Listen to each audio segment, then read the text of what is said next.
Hi, smart cookies. Welcome to story time. Today I am going to tell a short story written by A.J. Cronin. The title of the story is The Best Investment I Ever Made. The Best Investment I Ever Made. So the story begins like this. A ship was traveling from England to America. Along with many passengers, a doctor was also traveling in the ship, and yeah, an ordinary husband and wife, a middle-aged man. He was. They were also traveling in that ship, and it was a 5-day journey.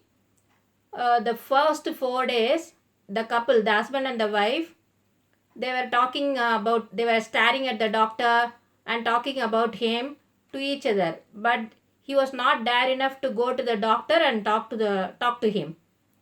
So the fifth day, the wife insisted her husband to go and talk to the doctor.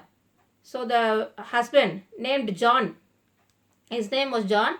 So he somehow gained some courage. He got rid of his fear and shyness and went to the doctor and sat in front of him, and slowly he started his conversation. He asked the doctor, Doctor, do you remember me? Can you recognize me? And the doctor replied, No, I don't know. I don't remember you.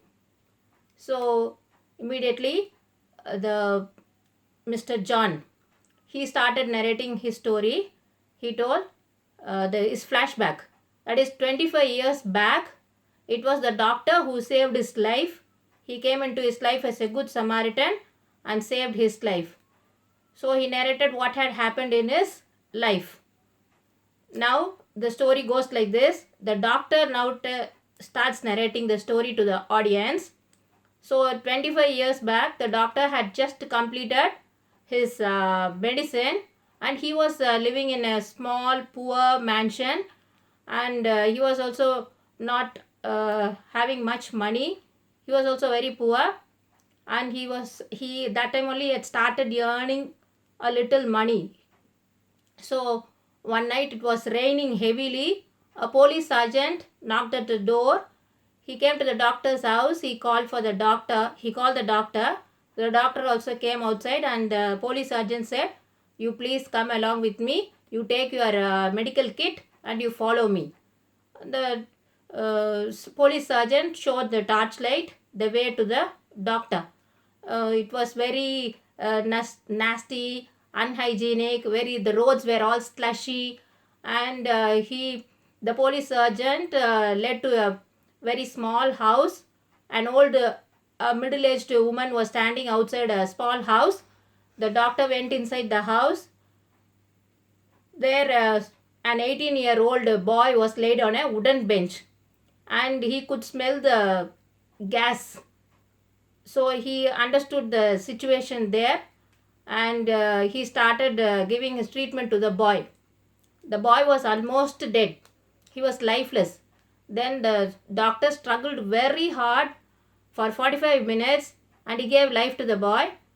Then slowly the boy opened his eyes, and he could see the person standing around him, the house owner, that is the landlady, the police sergeant, and the doctor. All the three were standing around him. The boy recognized all the three, and the house owner, that lady said, You are a young boy. Why did you make such a suicidal attempt? You have already not paid rent for me for 2 or 3 months, and I did not ask you rent also. Why did you do like this? So in future also, whenever you earn money, you can give. Otherwise, you can stay in my house for free. So hereafter, please don't indulge in such a foolish act. Like that, the old lady advised, and then the police sergeant said, See, if I file a case and put you in the jail, your life will be lost, and so I will leave you without filing a case. But before that, you please tell me, why did you make this suicide attempt? And the boy also started narrating his story. So he did not have father. He was brought up by his mother, and she did some mean jobs and earned their bread, and she could not afford much money for higher education. And one day she directed the boy to go to his uncle's house in London. He was an advocate, so she told the boy to go and join with him. The boy also went to London, he went to the town, and joined his uncle, and he did some clerical assistant job.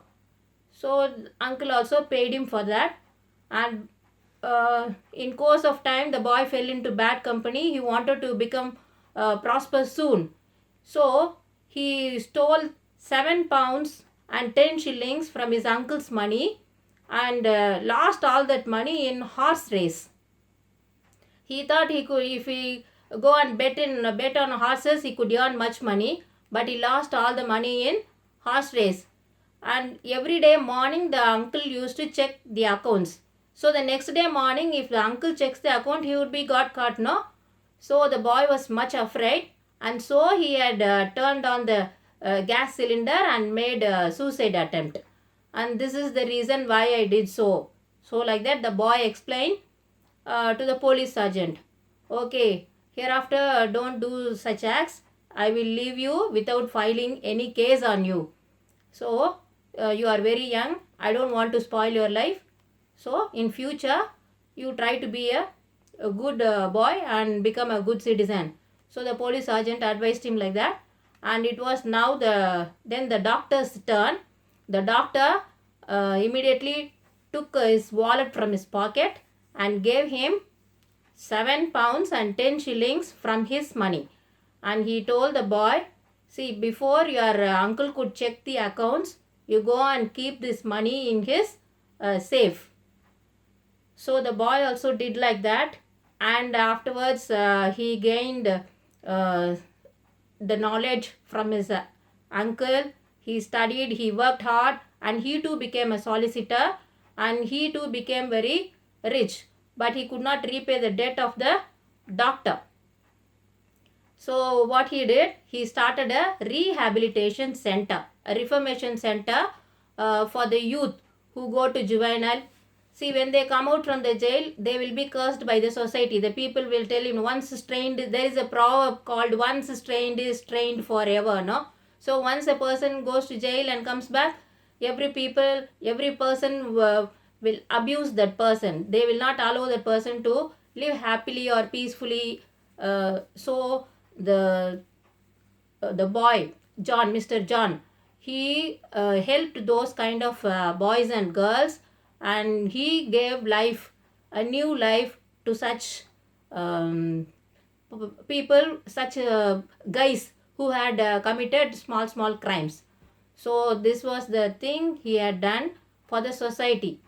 So now in the ship, the story again comes to the ship, and all these things the Mr. John narrated to the doctor. So after listening to the story of Mr. John, he felt really very happy, and he said, see, I have invested my money in so many things.